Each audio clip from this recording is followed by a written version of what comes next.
Aku pernah buka jasa mematikan orang.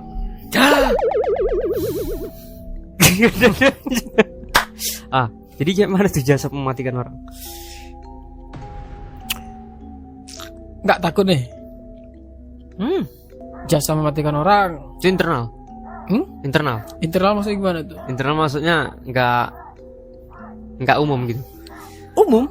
Cuman ya terselubung lah, nggak langsung buka di pakai spanduk gitu. Nggak gitu ya, nggak di marketplace. Gitu. Tidak. Di marketplace. Wagapat jadi skill. Jejak diskusi ringan.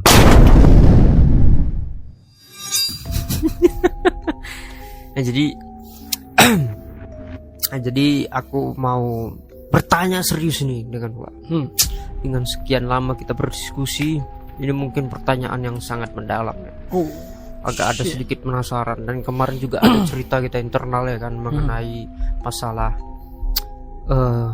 sesuatu yang dijalankan itu yang sangat luar biasa gitu. Jadi apa nih kira-kira yang pernah Wak ingat yang sampai sekarang menangkal di pikiran Wak sendiri tentang kejadian pengalaman yang sangat luar biasa ini? Aku pernah buka jasa mematikan orang.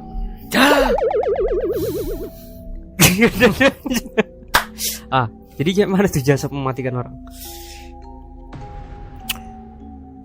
Nggak takut nih. Ini jam berapa nih? Udah maghrib ya. Udahlah. Apa? Aku pernah buka jasa mematikan orang. Itu real. Real. Ada kisahnya. Nah, Mau dengar kisahnya nih? agak horor sedikit gitu ya. Ya, jadi Soalnya gue seumur hidup memang nggak pernah ada niat untuk melukai seorang. Alhamdulillah. Ini kok bisa ada pula jasa untuk mematikan orang gitu? ya habisnya kita butuh uang kan. Apapun yang kita lakukan untuk cari uang tuh ya harus kita jalani. Jadi aku buka jasa mematikan orang karena itu yang paling mudah menurut saya. Oh gitu ya? Iya. Jadi waktu itu tepatnya di 2017. Iya. 2017 ini? Ya. 2017 lah. 2017. Tahun 2017 mau ke 2018. Tahun 2017 mau ke tahun 2018. Oke. Berarti 2017 18 ya? Ya. Terus? Jadi saya buka buka jasa mematikan orang. Itu internal? Internal? Internal maksudnya gimana tuh? Internal maksudnya nggak umum gitu? Umum. Cuman ya terselubung lah, nggak langsung buka di pakai spanduk gitu. Nggak gitu ya, nggak di marketplace. Tidak. Gitu. Di marketplace. Iya, cuman nggak secara langsung gitu di rumah gitu. Di marketplace. Jadi saya buka jasa mematikan orang dan ada klien saat itu. Oh, ada pula. Ada klien. Nah, saya beneran. Bisa juga ya. Marketplace. Awalnya iseng buat jasa mematikan orang, dikabarin betul. Di telepon. Jadi saya profesional juga. Saya nggak mau dia telepon, saya cerita di HP, nggak mau ketemu langsung. Jadi dia ngabarin saya, siapa nih gitu. Dia bilang, oh betul nih bahwasanya jasa untuk mematikan orang gitu. Wah, iya ada yang bisa dibantu gitu lah kan, seperti biasa. Cerita sedikit-sedikit. Oh gini aja, kita jumpa dulu, nanti ceritanya di rumah. Nah, rumah siapa? Rumah klien. Rumah dia? Iya. Singkat cerita, saya sampai di rumahnya, dikasih alamatnya, saya pergi sana. Disambut saya nih. Rumah lumayan besar. Jadi waktu sampai di rumahnya itu, saya terkejut. Oh, ini banyak orang nih. Apakah semua yang mau dimatikan gitu? Atau menjebak gitu ya? Iya. Saya juga was-was juga gitu. Dia datangi, ngambilin saya, salamnya saya nggak usah sebutkan namanya. Saya lihat di rumah itu sudah ramai orang, dan saya tanya, ini keluarga semua? Iya, kata gitu. Keluarganya ternyata itu keluarga yang lain, maksudnya dengarkan juga? Ya, saya nggak tahu pada saat itu, ya kan? Maksudnya orang itu nengokin gitu? Ya, udah ngumpul di situ semua. Udah ngumpul, dateng rame gitu nengokin? Iya, udah ngumpul semua di situ. Oh my god. Jadi Terus saya dibawanya ke ruang tamu. Keluarga yang lain nggak ada, dia cuman yang nelfon saya tadi. Dia kurang lebih anak yang ke-4 kok salah. Anak keempat. Iya, anak keempat. Udah tua? Belum nikah. Dia belum nikah, masih anak-anak. 3 saudara. Ya, 3. Mereka ada 5, 3 yang udah nikah, 2 yang belum. Yang nelfon saya laki-laki. Jadi saya dibawa di ruang tamu, dia cerita. Terus dia cerita. Belum cerita nih, masih perkenalan. Sebelumnya, Bang katanya. Saya pikir Abang sudah tua gitu. Gitu. Terus dia bilang, Abang bener nih, bisa mematikan orang. Katanya. Saya geleng aja gitu. Ya gimana ceritanya gitu. Apa yang bisa saya bantu? Gitu. Oke. Apa yang bisa saya bantu? Cerita. Bang, saya butuh jasa Bang. Untuk mematikan orang. Untuk ya belum begitu, dia cuma bilang, Bang, saya butuh jasa Bang. Berapapun saya bayar. Katanya. Iya, saya langsung ludah tuh. Wah, seru nih. Iya, oke. Singkat cerita, apa yang bisa saya bantu? Gitu. Dia murung tapi berharap. Itu face to face Iya, bicara face to berdua. face saya sama beliau. Karena mungkin mereka udah putus asa kan. Keluarga udah ngumpul di lain ruangan. Pokoknya rumah itu rame gitu. Sama keluarga-keluarganya. Jadi apa yang bisa saya bantu? Jadi tanpa banyak cerita, dia bawa saya. Ayo Bang, ikut saya. Baik Kak. Ikut saya. Jadi dia berdiri menuju ke ruangan kamar. Saya ikutin dari belakang. Ternyata di ruangan itu, di depan kamar itu banyak orang udah. Ada yang berdiri cemas lah segala macam, ada yang ngobrol macem, main HP, merokok. Saya tengok Di kamar. Enggak, di depan kamar, di depan ruangan tuh ada pintu. Tapi mereka di depannya, pintunya tertutup. Iya. Begitu dia buka pintu itu, dia berdiri di pintu gitu. Buka gini, dia samping. Saya disuruhnya masuk. Saya lihat ke dalam. Ternyata orang tua. Orang tua. Ibu, orang tua perempuan tergeletak dan dia antara hidup dan mati, tapi masih hidup, masih bernapas. Dia ngapain duduk? Tidur. Begolek. Dia tentang gitu kan. Kurus banget. Jadi saya lihat gini. Terus anaknya buka aja gini kan, buka pintu, saya lewat di depannya. Saya lihat. Saya perhatikan aja gitu kan. Terus saya lihat ke wajah klien saya tadi yang nelfon saya. Maksudnya ini gitu. Jadi gimana? Ya inilah yang kita bicarakan tadi Bang. Gitu dia bilang. Saya bingung. Masa saya dipanggil untuk matikan orang tua? Terus ya, saya bimbang saat itu. Ini anak kurang ajar. Itu siapanya? Anaknya. Orang tuanya? Iya, orang tuanya. Mamanya lah gitu ya? Iya. Ibunya ya? Dia cerita. Sambil berdiri itu, dia cerita. Orang tua saya sudah lama sakit Bang. Waktu dia ngomong begitu, saya lihat nih wajah anak-anak ini. Satu-satu. Semua pada murung, berhenti dari kegiatan masing-masing, ada yang bicara. Ya kan? Pokoknya mereka bertanya-tanya, ini siapa nih orang gitu. Bilang Iwa? Enggak, bertanya-tanya lah kalau saya berpikir. Karena mereka langsung diam gitu, tanpa ekspresi. Iya, dari luar ya. Melihat Iwa gitu. Sananya cerita, ibu udah lama sakit Bang. Terus ditutupnya lagi pintunya. Sendiri di dalam? Iya sendiri. Pikiran saya gini, kenapa nih orang gak bawa rumah sakit? Itu kan pikiran saya. Jadi kami menggeser sedikit jalan ke keluarganya yang ramai tadi. Ngumpul di situ pada berdiri, anak-anaknya. Terus dia cerita, ibu udah lama sakit, udah bawa berobat kemana aja gak sembuh gitu. Jadi kita bawa pulang ke rumah. Sampai ke rumah ini udah bertahun-tahun seperti ini. Ya kondisinya udah memperhatinkan, tapi masih panjang umur gitu. Jadi kok mati-mati pula ya, iya, gitu ya. Jadi anak-anaknya ini antara sedih, senang. Iya kalau hidup ini sehat. Masalahnya hidup pun dalam kondisi setengah mati gitu kan. Jadi berpikir ini maaf cakapnya gini ya. Udah mati aja. Iya. Makanya saya ditelepon. Iya. Makanya saya ditelepon. Oh iya, terus ya, kalau misal dipikir-pikir kalau mereka mau matikan orang tuanya ya durhaka. Mereka manggil saya berdurhaka nih orang. mungkin gini. Apa yang bisa dikerjakan gitu. Tapi kan di situ kan udah jelas jasa Mematikan orang. Dia manggil saya untuk matikan Bukan ibunya. untuk mengobati orang. Iya. Dia manggil saya untuk mematikan ibunya. Gak sanggup mungkin kali mereka yang istilahnya kan gini. Ku bayar seberapa pun bang. Udah disebutkan. Iya kan gitu. Judulnya ini durhaka. Cuman Yang mendengar kisah. mungkin gini mereka mikir.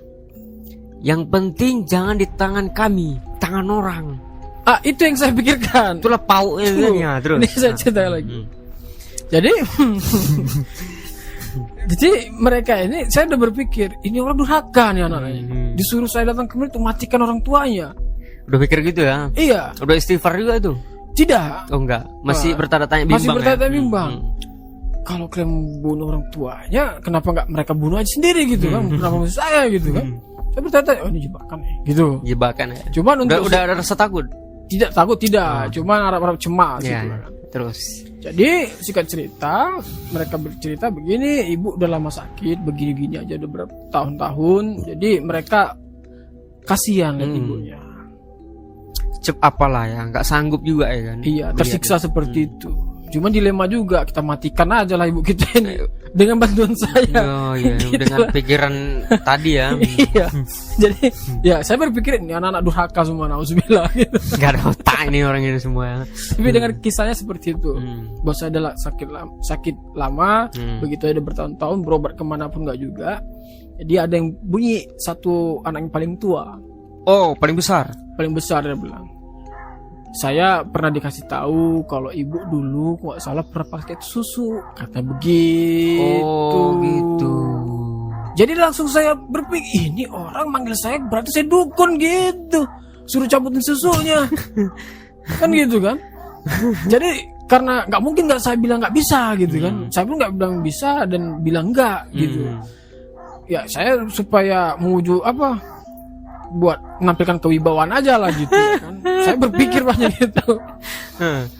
Bang, gimana bang? Abang bisa nggak cabut susu ibu gitu? Oh, itulah maksud mereka. Berarti bukan matikan aja lah bang, nggak gitu ya? Poinnya begini, kalau susunya dicabut bisa meninggal lah dengan tenang lah gitu. Berarti nggak salah lah dia. Wah, nggak salah. Yang salah mereka ngomongin saya. Saya bukan dukun. pikir orang itu dukun. Nah, poinnya di situ. Saya harus tunjukkan kewibawaan bahwa saya, oh ini lain dari bidang saya, nggak gitu. Karena kita butuh uang kan gitu kan. Jadi di situ kan, saya berpikir, kalau saya bilang saya cabut susu, saya bukan dukun ini. Mana ya? Kalau misalkannya saya ambil bantal tuh, saya benamkan ke ibunya. Kayak mana itu ya gitu. Saya pembunuh gitu kan.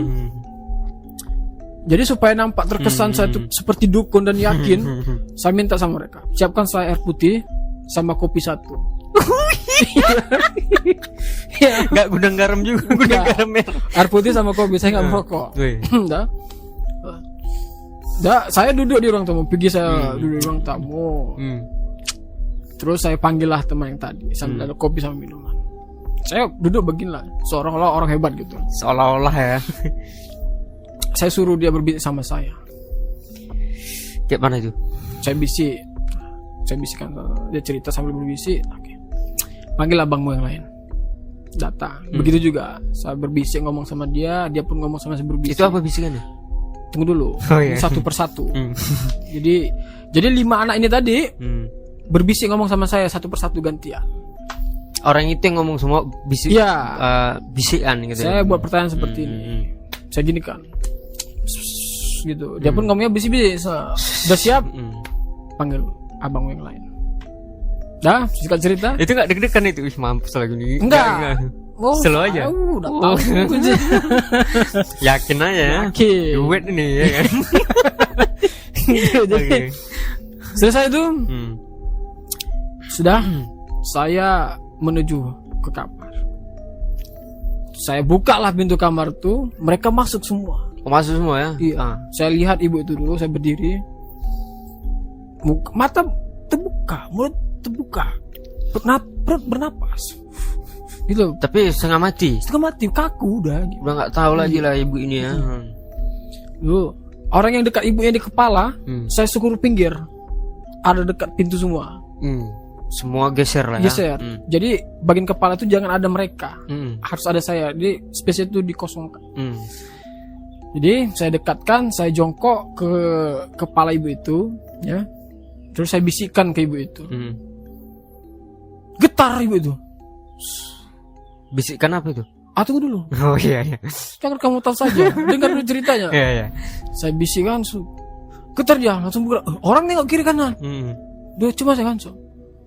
Getar gini? Iya. Gitu. Terus saya perhatikan muka mereka. Mereka nengok saya juga. Terus saya bisikkan lagi. Gitu-gitu bu ya. Matanya nengok juga. Iya, enggak dia tetap depan dia, tapi dia gitu ya kan. Ku tengok lagi orang tuh, mereka udah mulai panik, ya kan? Saya gini kan, namanya dari judulnya udah mematikan orang. Kan gitu. Explain dulu. Sabar. Yang ketiga, saya bisikin lagi. Teriak. Kayak mana teriakan orang yang luar biasa tua, gitu. Tapi dipaksa gitu. Gitu. Oh, sakitan lah ya. Iya. Mereka udah mau, istilahnya udah gak sabar, cuman ditarik. Saya gini kan. Yang keempat, gitu. Oh, macam dibekap ya? Mau menangis ya. Oh. Nah, yang kelima, ya gitu juga kan, ekspresi mereka udah berespon. Ada yang nangis, ada yang pokoknya pasrah ya? Gitu ya. Yang kelima, bisikan yang kelima, di situ meninggal. Saya belum tahu di situ, cuman untuk memastikannya, itu waktu dia cerah, kan kalau orang udah sedang mengeluarkan tenaga, paling istilahnya tenaga terakhir ya, lama-lama kan lemas gini kan. Mata pun tertutup sama mulut masih tengah, matanya tertutup. Jadi udah selesai itu saya berdiri, yang lain udah pada nengokin ibunya, yang tua tadi. Dipegang-pegang lah, digini-gini kan. Gue memastikannya si anak manggil ada tetangganya, perawat kesehatan gitu. Ya, panggil lah. Gitu ya. Nggak tahu saya. Itulah itu. Jadi begitu dicek rupanya udah meninggal. Udah nggak ada. Iya. Padahal saya dengan bisikan aja tadi. Apa bisikannya? Nah, jadi ditanya anak itu tadi, bang, cepat kali bang, ibu mati bang gitu. Jadinya saya meninggal. Menangis itu pasti ada apalah. Ikatan batin ya. Apa rupanya bang lakukan bang, kata gitu. Tidak, saya cuma membisikkan ke ibu aja. Kalau boleh tahu bang, apa yang abang bisikkan? Ya saya diam aja. Sudahlah, yang penting ini sudah selesai. Tugas saya sudah selesai. Ya, tugas saya sudah selesai. Ya. Kan ini kalian minta.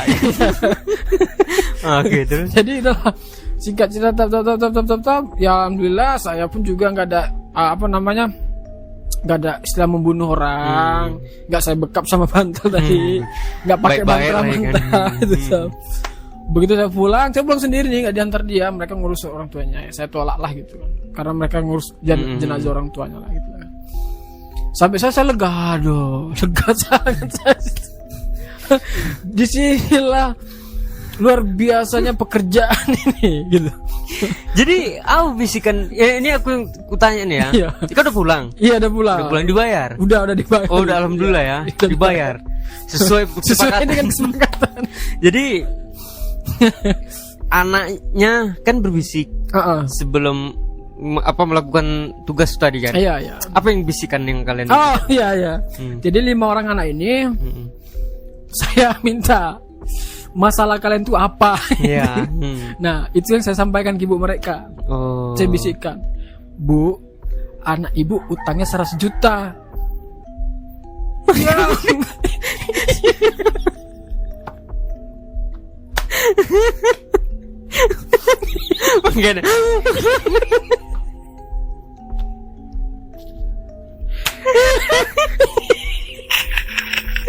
Oke.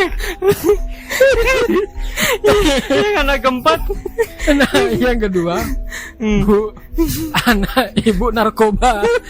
Itu masalahnya. Iya, anak ibu narkoba, pemabuk. Yang kedua. Masa yang ketiga, Bu, anak ibu judi online. Yang ketiga. Dia hampir gol, Bu. Hampir gol. Yang keempat, perempuan. Oh, ini yang manggil yang ketiga perempuan. Anak ibu hamil, saya bilang. Anak ibu hamil di luar nikah. Itu yang ketiga. ketiga. Oh iya. Enggak, maaf. Yang pertama tadi narkoba. Masalah anaknya. Pokoknya 5 ini. Saya bilang, Bu, saya bisikan, Bu, anak ibu narkoba, utang 100 juta. Oh, yang pertama. Kan teriaknya tuh, getar-getar. Mati lagi. Yang kedua, Bu, anak ibu narkoba, bandar narkoba. Hampir gol. Nah, yang ketiga, Bu, anak ibu terjaring kasus judi online. Oh. Terus yang keempat, yang manggil Wak ini keberapa? Yang manggil saya ini keempat. Oh, yang keempat. Iya, yang keempat ini. Saya bilang, Bu, anak ibu penipuan, saya bilang. Oh, iya. Udah merugikan orang banyak. Gitu lah karena. Yang kelima dia buat nggak tahan lagi. Iya, anak terakhirnya cewek. Anak ibu yang kelima hamil di luar nikah.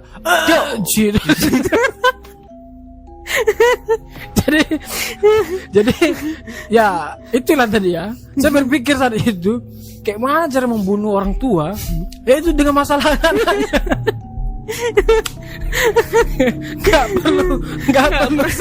Gak perlu saya sekap itu pakai bantal, saya cucuk, gak perlu. Berarti gak ada bacaan apa-apa. Gak ada. Saya bukan dukun. Masalah anda ibu A I U E O lah ya. Di situ langsung bereaksi, saya pun kaget sebenarnya. Tapi syukur aja semua permasalahan anaknya itu buat dia cepat mati sesuai dengan permintaan mereka. Jadi udah masalah saya selesai, saya dapat duit, orang tuanya mati, dan kembalikan anaknya. Itulah tadi. Jadi poinnya di sini adalah untuk mematikan orang tua itu cukup buat banyak masalah. Iya, masalah anaknya bukan cukup satu yang diceritakan, tapi semua bermasalah. Nah, astagfirullah. Jadi itulah pengalaman saya. Selepas dari itu inilah terakhir dan pertama kali. Mematikan orang dengan menceritakan kisah-kisah anaknya itu ada masalah-masalah tadi ya. Iya, kalau dipikir-pikir kan jahanam kali nih orang anak. Iya. Panggil saya untuk bunuh mamanya. Bingung mereka cara bunuh mamanya gimana. Setengah mati ya cukup itu. Dengan menceritakan masalah anaknya udah mati. Aduh, sakit bro saya. Oke.